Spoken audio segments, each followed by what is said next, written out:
Hello, কই আছো তুমি? আরে তাড়াতাড়ি মাইয়ার বাদ যাই আবার আউন লাগতো না? এই তো আমি বাড়িতে বার হয়ে গেছি গা, আয়া পড়তাছি, আর অল্প একটু সময় লাগবো। আয় তাড়াতাড়ি এই তো আমি আয়া পড়ছি। ও আইসো, লো তাড়াতাড়ি লো।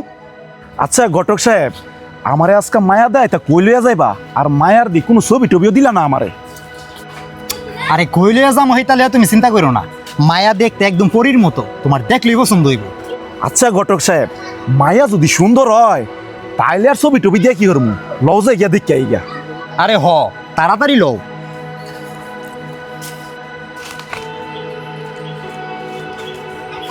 আসসালামু আলাইকুম চাচা। ওয়ালাইকুম আসসালাম। ভালো আছেন? হ্যাঁ বাবা, ভালো আছি।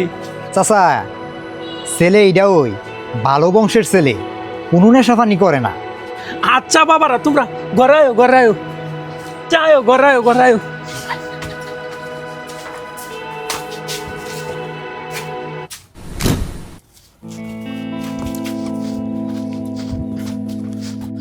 আচ্ছা বাবা, আমার মেয়ে যে দেখছো, মেয়ে কি তোমার পছন্দ হয়েছে? আরে চাচা, পছন্দ হইব না কেন?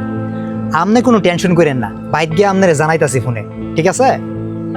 আচ্ছা বাজান, তোমরা যা ভালো মনে করো। তাহলে চাচা আমরা গেলাম গা।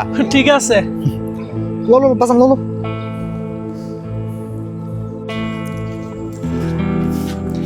কেউ মেয়ে যে দেখলা, কি মন দেখলা, পছন্দ হয়েছে নি? ঘটক সাহেব, আপনি যেমন কইছিলেন মায়া তো এমন না, মায়া তো একটু কালো, তাছাড়া মেয়ের বাবা অনেক গরিব। ঘটক সাহেব, আপনি অন্য কোথাও দেখেন আরো সুন্দর মায়া খুঁজা পান কিনা। আমি আর একটু সুন্দর মায়া বিয়া করতাম চাই। আরে কি কইতা তুমি? এই মেয়ে বিয়ে করলে নগদ 1 লাখ টাকা পাইবা, আর মেয়ে কালা হইছে তাতে কি, কদিন সংসার করবা, ভালো লাগে ডিভোর্স দেওয়াইবা। আর এই কাজটা করতে পারলে নগদ 1 লাখ টাকা পাইবা তুমি, আর আমিও কিছু পাইলাম, তাতে ক্ষতি কি? আরে ঘটক সাহেব, আপনি এটা কি কইতাছেন? আপনি কি মানুষ না অন্য কিছু? আরে তুমি হুদায় গরম হইতাছ, কিছুদিন সংসার করার বিনিময়ে তুমি 1 লাখ টাকা পাইতাছ, আর 1 লাখ টাকা কম নাকি? মুখ বন্ধ করেন ঘটক সাহেব, একদম চুপ থাকেন। আমাদের সমাজে আপনাদের মতো ঘটকদের জন্যই যৌতুক নেওয়া আর দেওয়াটা একটা বিলাসিতা হয়ে গেছে। আপনারা মনে করেন যৌতুক না নিয়ে বিয়া করলে বুঝি আপনাদের ব্যবসা হইব না?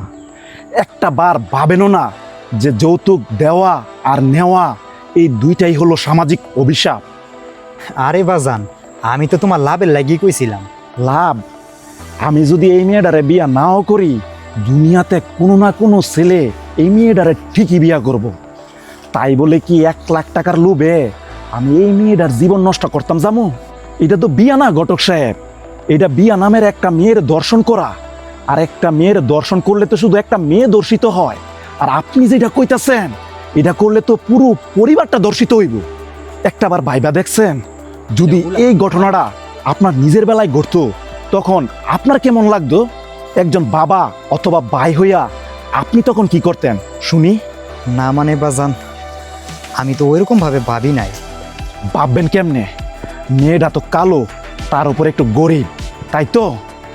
আর এই গরিব বাবাটা তার এই কালো মেয়েটা বিয়ে দেওয়ার লাগিয়া রিক্সা চালায় মাথার গাম পায়ে ফেলে 1 লাখ টাকা জমাইছে, আর আপনার এই টাকার উপর লোভ লাগিয়া গেছে।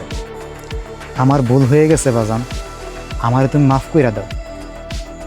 মাফ করণের মালিক আমি না ঘটক সাহেব, মাফ চান ওই উপরওয়ালার কাছে আর ওই গরিব জনি কাকার কাছে, যার বাড়ি থেকে এইমাত্র খেয়ে আসলে। আর হ্যাঁ, আশা করি সামনে থেকে এই ব্যবসা করবেন না, আর মানুষের সাথে জীবন নিয়ে এরকম সিনিমিনি খেলবেন না।